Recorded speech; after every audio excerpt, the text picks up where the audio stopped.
कि युद्ध का हल, ये बार बार उम्मीद जागती है कि शायद कोई निकले दोनों तरफ से पोस्चरिंग कह लीजिए, अभी तक तो दिखावा ही कह लीजिए कि ये चल रहा है कि शायद बातें मानी जाएंगी। कहीं कहीं पर ये कहा जा रहा है कि ऐसे मुद्दे जो बहुत विवाद वाले हैं उन पर भी शायद ये मन बन रहा है कि कोई बीच का रास्ता निकलेगा, लेकिन जो लग रहा है वो ये लग रहा है कि मुश्किल ही है युद्ध का हल।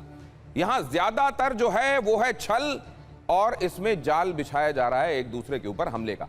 ये क्यों कह रहे हैं हम? सबूतों के तौर पर कुछ खबर आपके सामने रखते हैं। अमेरिका और ईरान के बीच दूसरे दिन भी हमले चल रहे हैं। होर्मुज स्ट्रेट के पास अमेरिकी एयर स्ट्राइक का दावा है, अमेरिका का ऑयल टैंकरों पर हमले का दावा है। अमेरिकी फायरिंग के बाद ईरान की जवाबी कार्रवाई। ये फार्स न्यूज के हवाले से खबर है कि अमेरिका ने कार्रवाई की और उसके बाद ईरान को काउंटर अटैक करना पड़ा। होर्मुज में बढ़ते तनाव के बाद खाड़ी पर दुनिया की निगाहें टिकी हुई हैं। दुनिया राहत की सांस लेती है जैसे ये खबर आती है कि शायद कोई बात बन जाए और होर्मुज से आवाजाही वापस पहले जैसे सुचारू और आबाद हो जाए। लेकिन फिर ये खबर आती है कोई ना कोई अड़ंगा हर दिन। सुबह होते होते अगर उम्मीद जागती है तो शाम होते होते एक बार फिर निराशा। दोनों ही तरफ से फिर कोई ना कोई बात ऐसी की जाती है, कोई हरकत ऐसी जिससे होर्मुज को लेकर ये चिंताएं और गहरी हो जाती हैं। आगे देखिए, जहाजों पर फायरिंग से भड़का ईरान, फिर हिमाकत की तो मुंहतोड़ जवाब देंगे। ईरान ने कहा अमेरिकी डिस्ट्रॉयर ने CIWS गन, मतलब क्लोज इन वेपन्स, उससे, अब क्लोज इन वेपन का इस्तेमाल कहां होता है? क्लोज इन वेपन का इस्तेमाल डिस्ट्रॉयर में तब होता है जब बहुत करीब की लड़ाई होती है, मतलब बहुत करीब के किसी टारगेट को आपको मारना होता है तो क्लोज इन वेपन, करीब चलाई जाने वाली बंदूक इस्तेमाल की जाती है।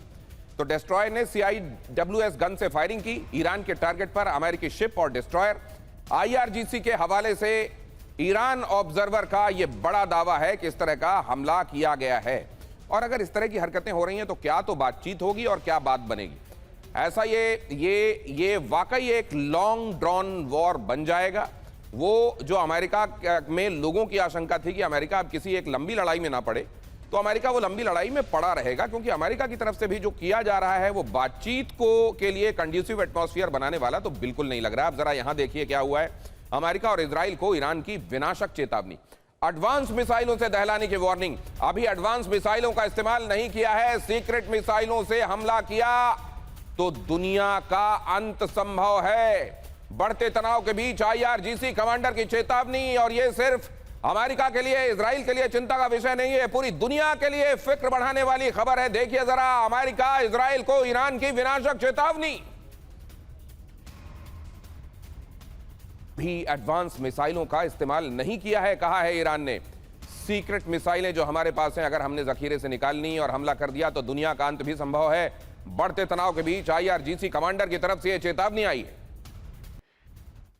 और जाहिर है जिस जंक्शन में ईरान खड़ा हुआ है, वो यहां पर जो बातें कह रहा है वो केवल ब्लफ नहीं है, कोई फ्लूक नहीं है, वो केवल साई ऑफ के लिए कुछ कह रहा है, ऐसा नहीं है। ये आप मान सकते हैं कि अगर वो 100 की धमकी दे रहा है तो ये भी मानिए कि अगर वो 100 नहीं कर पाएगा तो 80 या 90 तो शर्त क्या कर देगा।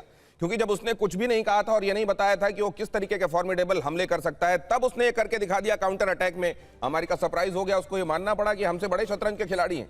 और अगर यहां पर ईरान ये कह रहा है तो जाहिर है वो ये करने का मादा अगर पूरे तौर पर नहीं रखता है तो ये मानिए कि उसमें बहुतायत में ये मादा है कि वो जो कह रहा है वो कर देगा। और अमेरिका के ईरान में जो हमले हुए हैं उसमें बड़ा नुकसान हुआ है। ईरानी स्टेट मीडिया ने एक वीडियो जारी किया है, यहां वीडियो में आप देखिए क्या दिखाया गया है। वीडियो में ईरानी एयरपोर्ट पर तबाही दिखाई दी है। ईरान के यात्री विमानों को भी नुकसान पहुंचा है। ये पैसेंजर एयरक्राफ्ट है, जाहिर है ये सिविलियन इंफ्रास्ट्रक्चर का, सिविलियन लॉजिस्टिकल सपोर्ट का ये हिस्सा है। इसको हमला इस पर क्यों किया गया, ये भी एक बहुत बड़ा सवाल है।